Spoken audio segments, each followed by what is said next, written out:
Student, जैसा कि आप जानते हैं आज सैटरडे है और सैटरडे को मेरा कोई साइंस का टॉपिक होता है।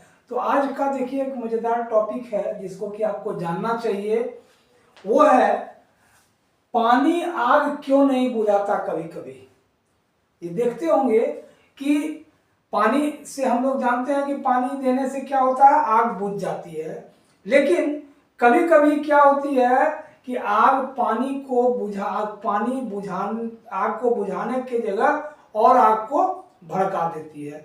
ऐसा क्यों होती है, कहाँ पे पानी से आग बुझ जाती है, कहाँ और भड़क जाती है, इसी के पीछे का साइंस आज हम लोग देखेंगे। बहुत मज़ेदार वीडियो होने वाला है, बहुत ही इंफॉर्मेटिव होगा आपके एग्जाम के लिए भी, आपके जानकारी के लिए। तो अंत तक मेरा वीडियो में बने रहिए। मैं हूँ SK मिश्रा, आप देख रहे हैं मेरा चैनल कंसेप्ट ऑफ मैथमेटिक्स। चलिए शुरू करते हैं। आप देखे होंगे रसोई घर में जब आग लग जाती है तेल में, तो उसमें यदि आप पानी डालोगे दाम और भड़क जाती है, उसको हम कभी भी पानी से नहीं बुझा सकते। तो सबसे पहले है, जबकि कागज और लकड़ी में जो आग लगती है उस पर तुम पानी डालोगे, आप पानी डालिएगा तो वो बुझ जाती है। ऐसा क्यों होती है, पहले हम यह देखते हैं कि क्यों आग लगता है, आग लगने के पीछे का क्या लॉजिक है। तो एक होता है ट्रेंगुलर कंसेप्ट, याद रखिए फायर ट्रेंगुलर कंसेप्ट होता है। तीन चीज होना चाहिए आग को कहीं पर आग पकड़े, इसके लिए पहले होना चाहिए ईंधन। क्या होना चाहिए, ईंधन, इसको कहते हैं फ्यूल होना चाहिए, सबके बारे में समझेंगे। दूसरा होना चाहिए टेम्परेचर, ताप, ठीक है ना। एक होना चाहिए ईंधन, एक टेम्परेचर, और दूसरा होना चाहिए ऑक्सीजन। तीसरा ऑक्सीजन मतलब हवा। ये तीन चीज में से कुछ एक चीज भी नहीं रहेगा तो आग नहीं लगेगा। ईंधन का मतलब जो जलने वाला ज्वलनशील पदार्थ होना चाहिए। इनफ्लेमेबल सब्सटेंस जब तक नहीं रहेगा तो नहीं जलेगा। जैसे लोहा में तो आग लगेगा नहीं तुरंत, है ना। कागज रहेगा, लकड़ी रहेगी, कपड़ा रहेगा जो कि इनफ्लेमेबल है, जो ज्वलनशील है। तो सबसे पहले होना चाहिए ईंधन जो कि जलता हो। दूसरा होना चाहिए, पहले इस पे विचार करो, ऑक्सीजन।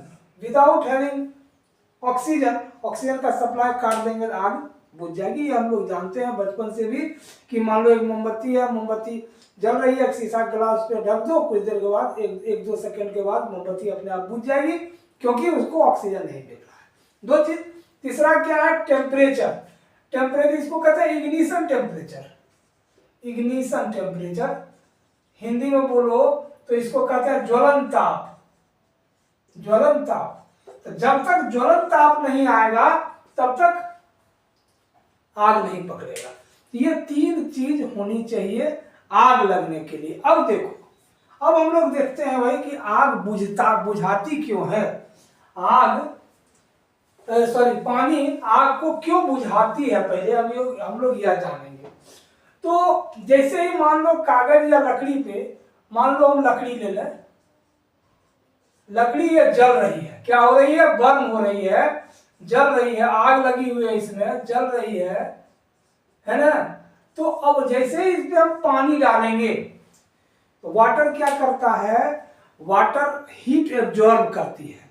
हीट जैसे एब्जॉर्ब करेगी तो जिस लकड़ी को जलने के लिए जो इसका ज्वलन ताप होना चाहिए, इग्निशन टेम्परेचर होना चाहिए, तो हीट एब्जॉर्ब करता है तो ताप को क्या करता है, कम कर देता है।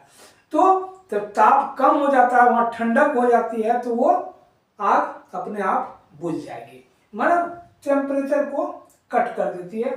ट्रेंगुलर जो होता है, अभी बताया तीन चीज होना चाहिए, फायर ट्रेंगुलर को ब्रेक कर देती है और आग बुझ जाती है। तो बोले कि तीन चीज में से तीनों का उपस्थित होना जरूरी है। फिर है, अब है कि ये तो हुआ कि आग बुझाती है, कैसे बुझाती है हम लोग समझ गए। तो पानी आग को कैसे भड़का सकती है, यह भी हम देखेंगे। तो इसके लिए आप देखो, सबसे बड़ा चीज याद रखना कि किचन में जो तेल में, याद रखना ऑयल में, तेल में जो आग लगता है उस पे यदि आप पानी डाल दोगे तो वो और भड़केगा। ऐसा क्यों होता है, इसका कारण पहले समझिए। और तेल जो होते, जब पानी हम देते हैं, पानी और तेल को आप मिलाइएगा, दे आर नॉट मिसेबल, वो कभी मिलेगा नहीं। उसका डेंसिटी जो होता है, वाटर का डेंसिटी ऑयल के डेंसिटी से अधिक होता है, जिसके कारण कि जैसे ही आप पानी डालोगे, पानी क्या होगा कि वो नीचे चला जाएगा और तेल और ऊपर आ जाएगा। ऊपर आ जाएगा तो वो बुझने के जगह पर और तेजी से जलेगा, है ना। पानी के लेयर के ऊपर आ जाएगा तेल, पानी नीचे रहेगा, तेल जलेगा। इसलिए वो पानी से वो नहीं बुझ सकती है, बल्कि और डेंजरस और तेजी से वो जलेगा। दूसरा है कि जब इलेक्ट्रिक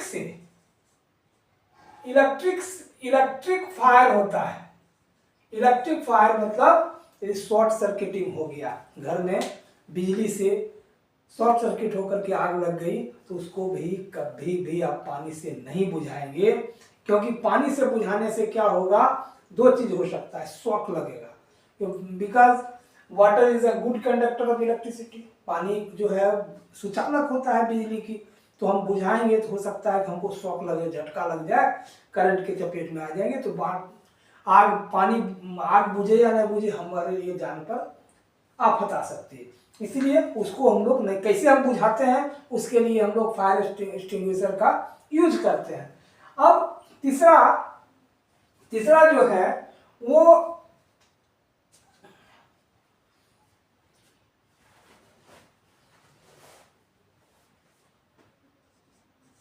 तीसरा है, एक बता रहे हैं आपको एक चीज और, सोडियम एक मेटल है, सोडियम भी कह सकते हो, पोटेशियम भी कर ले सकते हो। ये इसमें जानते हो ना, इस सोडियम पोटेशियम दो ऐसा मेटल होता है जिसको कि पानी से बड़ी प्रेम है। जैसे ही सोडियम को पानी डालोगे तो ब्लास्ट के साथ वो और चलेगा। मेरा एक वीडियो भी है सोडियम पर, कि सोडियम से पानी में आग क्यों लगती है, इसको हम समझाएं, और वीडियो मेरा देख सकते हैं, साइंस का पिछले सप्ताह का वीडियो था। तो सोडियम या पोटेशियम, इसीलिए इसको केरोसिन ऑयल में रखा जाता है, याद रखना, है ना। मिट्टी के तेल में डुबो कर रखा जाता है, क्योंकि ये पानी से और भड़क जाता है। तो ये तीन तरह का चीज हुआ, तेल से लगने वाला, इलेक्ट्रिक से लगने वाला, और सोडियम या पोटेशियम ऐसा धातु है। इस सब चीज में पानी का उपयोग हम लोग कभी भी भूल से भी नहीं करेंगे। लकड़ी और कागज वाला में हम कर सकते हैं। अब है कि जो हम लोग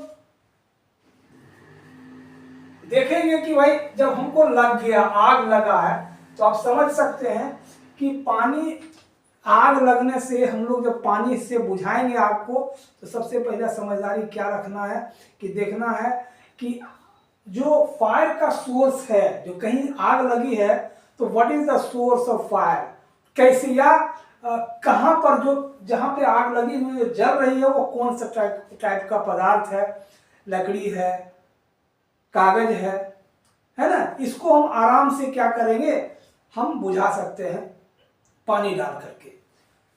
दूसरा है कि यदि वो आग लगी हुई है तेल में, तो तेल का में आग बुझाने के लिए सबसे अच्छा उपाय क्या है, उसको हम ढक देंगे कोई मोटा कपड़ा से। कोई चीज, मान लो कंटेनर है ऑयल का, उसमें आग लग गई, तो तेजी से ऊपर से हम ढक देंगे, मोटा कपड़ा बुझ सकती है। दूसरा, रेत वगैरह हम छिड़काव कर देंगे, बालू वगैरह छिड़क देंगे, उससे ये बुझ सकता है। या नहीं तो फायर एक्सटिंग्विशर का यूज करेंगे।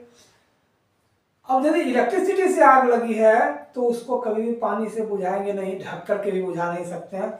उसके लिए भी है, कौन है वो, फायर एक्सटिंग्विशर का ही यूज करेंगे।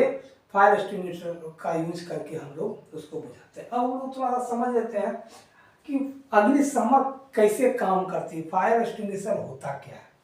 फायर एक्सटिंग्विशर में जनरली स्टूडेंट क्या होता है, देखो, जब जलने के लिए हम बताएं कि ऑक्सीजन जरूरी है, ऑक्सीजन, तो ऑक्सीजन जब ऊपर उठती है तो ये आग को जलने में मदद करती है। ऑक्सीजन का काम यही है, ऑक्सीजन खुद नहीं जलता है, हाँ, हाइड्रोजन खुद जलता है लेकिन ऑक्सीजन खुद जलता नहीं है, बल्कि ये it is the supporter of fire, ये आग को जलाने में मदद करती है। तो ऑक्सीजन है तो आग जलेगी। जब फायर एक्सटिंग्विशर में जनरली क्या होता है, CO2 गैस निकलता है, सोडा वाटर फायर एक्सटिंग्विशर जैसे है तो उसमें क्या होता है, CO2 गैस निकलता है। तो जैसे फायर एक्सटिंग्विशर का प्रयोग करेंगे तो इस ऑक्सीजन पर एक लेयर बैठ जाएगा, किसका, CO2 का, CO2 का लेयर बैठ जाएगा। तो और क्या करता है, सॉरी CO2 का लेयर जब बैठेगा तो ये ऑक्सीजन का सप्लाई को काट देगा। ये CO2 भारी होता है, ये नीचे बैठ जाएगा आग पर, यहाँ आग है, आग पर ये कम्बल की तरह ढक लेगा CO2 और ऊपर से ऑक्सीजन का सप्लाई काट देगा और आग खुद ब खुद बुझ जाएगा। तो स्टूडेंट याद रखना, केमिस्ट्री सिर्फ एग्जाम के लिए ही जरूरी नहीं है, मार्क्स लाने के लिए जरूरी नहीं है, ये हमारे जीवन के सुरक्षा के लिए भी केमिस्ट्री को जानना बहुत जरूरी है। उम्मीद है आपको मेरा वीडियो पसंद आया होगा। यदि मेरा वीडियो पसंद आया है तो वीडियो को आप लाइक करिए, शेयर करिए और प्लीज़ मेरे चैनल को सब्सक्राइब जरूर करिए। मिलते हैं अगले वीक में किसी एक नए टॉपिक के साथ, तब तक के लिए धन्यवाद।